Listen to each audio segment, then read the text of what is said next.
Hey, can you please turn off the TV for a minute? But Mom, the game is almost over. Just 5 more minutes. You've been saying that for the past hour. Come on, dinner's getting cold. Fine. Thanks, buddy. Your mom worked hard on this meal. I know, Dad. Sorry, Mom.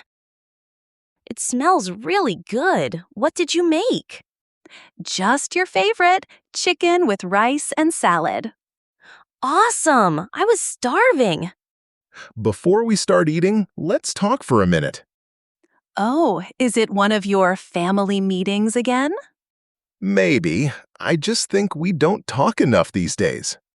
That's true. Everyone's always busy or on their phone. Speaking of phones, Adam, you've been spending too much time on yours lately. I'm not just playing games, Mom. I'm chatting with my friends and studying, too. Studying, huh? Does that include watching YouTube until midnight? Okay, maybe not all the time, but I'm trying to manage my time better. That's good to hear. Just remember, balance is important. Exactly. And speaking of balance, how's school going? Pretty good, actually. I got an A in English this week. Really? That's amazing. I'm so proud of you. See? Hard work pays off. Thanks, Dad, but I still need help with math. It's killing me. You and math never get along. I'll help you after dinner. Deal?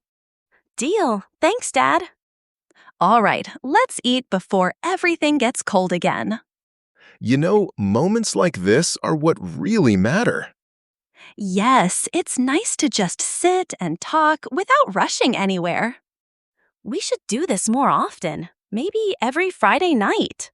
That's a great idea. Family time every Friday night. Agreed. Now, who wants dessert? Me, always me.